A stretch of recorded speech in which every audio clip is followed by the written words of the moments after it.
अस्सलामुअलैकुम, मैं मोहम्मद अवैस आपसे मुखातिब हूँ। आज की इस वीडियो में रिव्यू करूँगा ब्रोनोकॉल सिरप का। तो ब्रोनोकॉल एक बड़ा ज़बरदस्त कफ सिरप है। तो इसके फ़वाइद क्या होते हैं, इसके नुकसानात क्या देखने में मिल सकते हैं, तरीका इस्तेमाल क्या है, किस किस किस्म की खांसी में आप इसका यूज़ कर सकते हैं, ये सारी डिटेल इंशाल्लाह इस वीडियो में मैं आपको दूंगा। लेकिन उससे पहले आपसे एक गुजारिश है, अगर आप चैनल पर नए हैं वीडियो को लाइक कीजिएगा और चैनल को भी सब्सक्राइब कर लें। तो चलते हैं अपने टॉपिक की तरफ। तो ब्रांड नेम है ब्रोनोकॉल। फ्रोसन्स लेबॉर्ट्रीज लिमिटेड बना रही हैं, अच्छी अद्वियात बनाते हैं। कीमत की बात की जाए तो तकरीबन 113 रुपये में 120 ml के पैक में अवेलेबल है।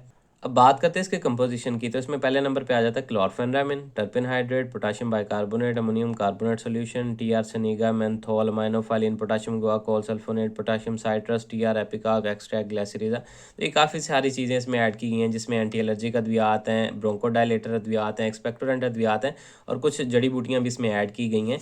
अब जिस किस्म की खांसी में इसका सबसे ज़्यादा इस्तेमाल होता है उसमें पहले नंबर पे आ जाती है प्रोडक्टिव कफ। प्रोडक्टिव कफ से मुराद ये है कि ऐसी खांसी जिसमें बलगम रेशा बनना स्टार्ट हो जाता है।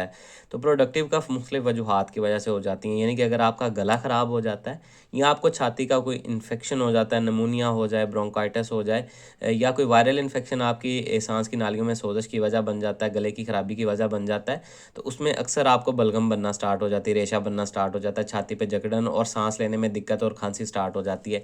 तो ऐसी कंडीशन में भी आप इसका इस्तेमाल छाती की जकड़न को दूर करने, चूँकि इसमें ब्रोंकोडायलेटर दवा भी शामिल है, तो सांस की नाली को खोलती भी है, जिससे सांस लेने में आसानी होती है।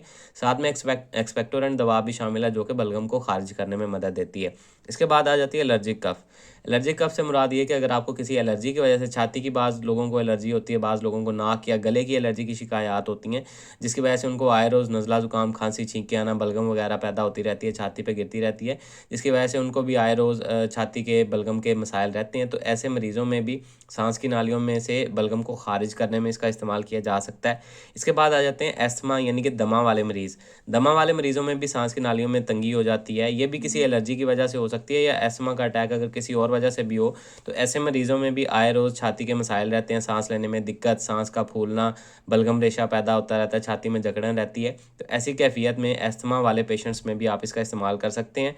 इसके अलावा स्मोकर हज़रात या सीओपीडी के पेशेंट जो होते हैं, हुक्का नोशी करने वाले, सिगरेट पीने वाले, या किसी ऐसी जगह पे काम करने वाले जहाँ पे बहुत ज़्यादा गर्दो गुबार होती है, जिसकी वजह से उनकी छाती और जो सांस की नालियाँ वो आए रोज़ मुतासर होती हैं और वहाँ पे बलगम रेशा बनता रहता है। तो ऐसी कंडीशन में भी इस तरह के बलगम रेशा को खारिज करने और खांसी को दूर करने के लिए इसका इस्तेमाल किया जा सकता है। इसके अलावा अगर आपको कोई कॉमन कोल्ड की अलामात आती हैं, कोई वायरल इन्फेक्शन आपके सांस के रास्ते को मुतासर करता है, जिसकी वजह से सोजश हो जाती है, नाक बंद रहना, नाक से पानी बहना, छींके आना, नाक में या गले में खारिश होना, पोस्ट नेसल ड्रिप, केरा सा गिरना स्टार्ट हो जाता है गले में। इसके अलावा साथ में आपको सांस लेने में दिक्कत और खांसी भी स्टार्ट हो जाती है। तो ऐसी कंडीशन में भी आप इसका इस्तेमाल कर सकते हैं। इसके अलावा कुछ ऐसे अफराद जो किसी मजबूरी की वजह से बेड रेस्ट पे हैं, बीमार हैं, और उनको भी आए रोज़ छाती का इन्फेक्शन रहता है और आए रोज़ बलगम रेशा के मसाइल रहते हैं, तो उनमें भी इसका इस्तेमाल किया जा सकता है बलगम रेशा को खारिज करने के लिए। अब बात कर लेते हैं इसके नुकसानात की। तो नुकसानात में सर भारी हो सकता है, गनूदगी हो सकती है, उल्टी मतली की कैफियत देखने में मिल सकती है। अब अगर बात की जाए इसके तरीका इस्तेमाल या डोजेज के बारे में, तो 2 साल से कम उम्र बच्चों में इसका इस्तेमाल नहीं करवाया जाता। 2 साल से बड़े बच्चों में आप इसका इस्तेमाल